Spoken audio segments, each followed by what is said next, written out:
కాంగ్రెస్ సర్కార్పై మాజీ మంత్రి Harish Rao hot comments చేశారు. తమ ఫోన్లు ట్యాప్ చేస్తూ సీసీ కెమెరాలు కూడా హ్యాక్ చేస్తున్నారంటూ ఆరోపించారు. హ్యాకింగ్ కోసం ఇతర రాష్ట్రాల నుంచి హ్యాకర్స్ ను తీసుకొస్తున్నారంటూ కామెంట్ చేశారు హరీష్ రావు. తమ కదలికలను గమనిస్తూ బ్లాక్ మెయిల్ రాజకీయాలకు పాల్పడుతున్నారంటూ ఆరోపించారు. కొంతమంది పోలీసులు చట్ట వ్యతిరేక కార్యక్రమాలకు పాల్పడుతున్నారన్న హరీష్ రావు తాము అధికారంలోకి వచ్చాక ఆ అధికారులను వదిలిపెట్టబోమంటూ వార్నింగ్ ఇచ్చారు. బీఆర్ఎస్ గడువు ముగిసిందన్న రేవంత్ వ్యాఖ్యలో హాస్యాస్పదమన్న హరీష్ రావు రేవంత్ రెడ్డికి ఓటమి భయం పట్టుకుందని ఎద్దేవా చేశారు. ఇక వచ్చే ఎన్నికల్లో బీఆర్ఎస్ ఒంటరిగానే పోటీ చేస్తుంది అంటున్న మాజీ మంత్రి హరీష్ రావుతో మా ప్రతినిధి Karunakar face to face.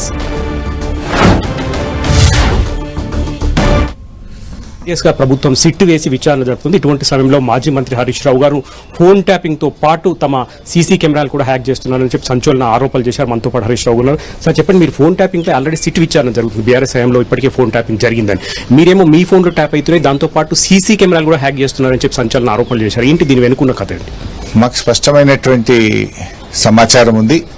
Revanth Reddy ప్రభుత్వం ఇతర రాష్ట్రాల నుంచి ప్రైవేట్ హ్యాకర్లను తెప్పించి బీఆర్ఎస్ కార్యకర్తలు, బీఆర్ఎస్ నాయకులు ఫోన్లన్నీ కూడా హ్యాక్ చేయడము, మా చుట్టూ సర్వేలెన్స్ పెద్ద ఎత్తున పెట్టడము, మా ఇంటి చుట్టూ ఉండేటువంటి సీసీ కెమెరాలను కూడా, మా నాయకుల ఇళ్ల చుట్టూ ఉండే కెమెరాలను కూడా హ్యాక్ చేస్తూ మా కదలికల్ని గమనిస్తూ బ్లాక్మెయిల్ రాజకీయాలకు రేవంత్ రెడ్డి పాల్పడుతూ ఉన్నారు. ఇవాళ మా నాయకుల యొక్క డాటా, కాల్ డాటాను కూడా ప్రతిరోజు తెప్పిస్తూ దాన్ని అనాలిసిస్ చేస్తూ అక్రమ కేసులు పెట్టడానికి, వేధింపులకు గురి చేయడానికి ఇవాళ రేవంత్ రెడ్డి ప్రయత్నం చేస్తున్నారు. సరే, మాకు ఏ అధికారులు చేస్తున్నారు, ఏ హ్యాకర్లను ఉపయోగిస్తున్నారు, ఎక్కడి నుంచి వాటిని పనిచేస్తున్నారని మాకు కొన్ని ఇన్పుట్స్ వచ్చినాయి ఈ మధ్యకాలంలో. సో బీఆర్ఎస్ పార్టీకి కూడా వెల్ విషర్స్ ఉంటారు. ఇవాళ కాంగ్రెస్ పార్టీ వల్ల వాళ్ళ కుట్రలకు, వాళ్ళ అహంకారానికి, వాళ్ళ చేసేటువంటి తప్పుడు పనులకు బలైనటువంటి వాళ్ళు కూడా ఎందరో ఉంటారు. So we have our own well wishes. So మాకు కూడా స్పష్టమైన సమాచారం వస్తూ ఉంది. సో వాటన్ని వివరాలు కూడా మేము సేకరిస్తూ ఉన్నాం. దాని మీద ఫర్దర్గా న్యాయ పోరాటం ఎలా చేయాలో చూస్తాం. ఇప్పుడు కొన్ని అక్రమ కేసులు రేవంత్ రెడ్డి గారు మా మీద పెట్టినారు. ఈ అక్రమ కేసుల్లో కూడా కొంతమంది పోలీస్ అధికారులు తమ పోస్టింగ్ల కోసం ఇవాళ వాళ్ళు ఎక్కువ ఓవర్ ఎంతజాయిజం చూపిస్తూ తప్పుడు కేసులు పెడుతూ ప్రభుత్వానికి కూడా ఏదో ఫేవర్ చేస్తున్నట్టుగా వాళ్ళ మెప్పు పొందడానికి కొన్ని ప్రయత్నాలు చేస్తూ ఉన్నారు. సరే, రేపు అల్టిమేట్ గా మాకు న్యాయస్థానం మీద నమ్మకం ఉంది, న్యాయం మీద నమ్మకం ఉంది. కోర్టుల్లో కేసులు వీగిపోతాయి, ఖచ్చితంగా అవి కొట్టుడు పోతాయి. అయితే కోర్టులో కొట్టుడు పోవడంతో ఆగిపోదు సమస్య. రేపు డిఫమేషన్ వేస్తాం. ఏ అధికారులు అయితే మా మీద తప్పుడు కేసులు పెట్టి అత్యుత్సాహంతో ఏ అధికారులు అయితే మా క్యారెక్టర్ అసాసినేషన్ కు పాల్పడ్డారో ఆ అధికారుల మీద రేపు లీగల్ సూట్ వేస్తాం. మేము సూట్ వేసి, డిఫమేషన్ వేసి రేపు వాళ్ళకి శిక్ష పడేదాకా కూడా మేము వదిలిపెట్టే ప్రశ్నే లేదు. ఇవాళ ఏ అధికారులు అయితే ఇవాళ హ్యాకింగ్లకు పాల్పడతా ఉన్నారో, ఈ ప్రైవేట్ హ్యాకింగ్లలో భాగస్వామ్యం అయినారో ఆ అధికారులు కూడా రేపు తగిన శిక్ష అనుభవించక తప్పదు. ముఖ్యమంత్రి రేవంత్ రెడ్డి తాజాగా బీఆర్ఎస్ పార్టీ గురించి చాలా కీలక వ్యాఖ్యలు చేశారు. బీఆర్ఎస్ పార్టీ పెట్టిన పర్పస్ అయిపోయింది, ఇక బీఆర్ఎస్ పార్టీ ఎక్స్పైర్ అయింది, ఇక భవిష్యత్తు లేదని చెప్పి కామెంట్ చేసిన పరిస్థితి. కాంగ్రెస్ పార్టీ పెట్టిన పర్పస్ ఏంది?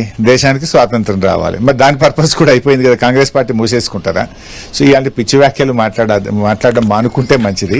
ప్రజాస్వామ్యంలో ఎన్ని రాజకీయ పార్టీలైనా ఉండొచ్చు, ఎవరైనా పోరాటం చేయొచ్చు. అల్టిమేట్ గా ప్రజలు నిర్ణయిస్తారు ఎవరు తమ ప్రభుత్వాన్ని నడపాలనేటువంటిది ప్రజలు నిర్ణయిస్తారు. ముఖ్యమంత్రి గారు ఏంటంటే దింపుడు గల మాష, ఆయన మరోసారి గెలుస్తా అనేటువంటి ఒక పిచ్చి పిచ్చిగా ఆయన ఆ ఉన్న రెండేళ్లన్నా పట్టు బోల్కోకుండా అధికారులు ఏదన్నా మాట వినరేమో అని చెప్పి ఈ రకమైన మాటలు మాట్లాడుతూ ఉన్నారు. అది మేము అర్థం చేసుకుంటాం. ఎన్నికలకు 2.5 సమయం ఉండగానే ముఖ్యమంత్రి రేవంత్ రెడ్డి బీజేపీ బీఆర్ఎస్ ఖచ్చితంగా పొత్తు పెట్టుకుంటాయి, బీజేపీతో పొత్తు పెట్టుకోము వచ్చే ఎన్నికల్లోని కేసీఆర్ తన ఇష్ట దైవం మీద ఒట్టేసి చెప్తారని చెప్పి సవాల్ విసిరిన పరిస్థితిని చూస్తున్నాం. ఎందుకు నువ్వు ఈ రకమైన పిచ్చి మాటలు మాట్లాడుతున్నావు? ఇప్పటికే మా నాయకుడు కేటీఆర్ గారు ఒకటిసారి కాదు 4 సార్లు మా వర్కింగ్ ప్రెసిడెంట్ చాలా స్పష్టంగా బీఆర్ఎస్ ఒంటరిగా పోటీ చేస్తుంది, బీఆర్ఎస్ ఒంటరిగా ఉంటుంది అనేటువంటి విషయాన్ని అనేక సార్లు కేటీఆర్ గారు చెప్పి ఉన్నారు. పార్టీ నాయకత్వం కూడా చెప్పి ఉంది. అయినా రేవంత్ రెడ్డి గారికి నువ్వు బలంగా ఉంటే, అసలు నువ్వు కరెక్ట్ గా పనిచేసి ఉంటే నీకెందుకు ఇవన్నీ అనుమానాలు వస్తున్నాయి? ఎందుకంత నువ్వు భయపడతా ఉన్నావు? అసలు నీకు రాజకీయంగా శక్తి ఉంటే, నువ్వు బాగా పనిచేసి ఉంటే, నువ్వు మళ్లీ గెలుస్తానని నమ్మకం ఉంటే ఈ రకమైన మాటలు మాట్లాడవు. దాన్ని బట్టి వన్ థింగ్ ఈస్ క్లియర్, నీ ఓటమిని నువ్వే ఒప్పుకుంటున్నావు. Thank you very much. ఇది హరీష్ రావు గారు చాలా స్పష్టంగా చెప్తున్నారు. సిట్ విచారణ జరుగుతున్న సమయంలోనే తమ ఫోన్లు ఇప్పుడు ట్యాప్ అవుతున్నాయి, దాంతో పాటు సీసీ కెమెరాలను కూడా హ్యాక్ చేసి తాము ఏం చేస్తున్నామన్న విషయాలన్నీ కూడా ప్రభుత్వం రహస్యంగా ప్రైవేట్గా తెలుసుకుంటారని చెప్పేసి దీనిపై ఖచ్చితంగా న్యాయ పోరాటం చేస్తాం. ఇందుకు పాల్పడుతున్న అధికారులపై ఖచ్చితంగా అధికారంలోకి వచ్చిన తర్వాత చర్యలు తీసుకుంటున్నామంటూ చెప్తున్నారు. దాంతోపాటు బీఆర్ఎస్ పార్టీ ఎక్స్పైర్ అయిపోయింది అన్న ముఖ్యమంత్రి రేవంత్ రెడ్డి వ్యాఖ్యల్ని కూడా ఆయన తీవ్రంగా ఖండిస్తున్నారు. దానికి సెటైర్ గానే కాంగ్రెస్ ప్రభుత్వం కూడా, కాంగ్రెస్ పార్టీ కూడా దేశంలో స్వతంత్రం కోసం వచ్చింది కాబట్టి దాని పర్పస్ కూడా అయిపోయిందని చెప్పి సూటిగా ప్రశ్నిస్తున్న పరిస్థితిని మనం చూస్తున్నాం. కెమెరా పర్సన్ ప్రదీప్తో కరుణాకర్, టీవీ, హైదరాబాద్.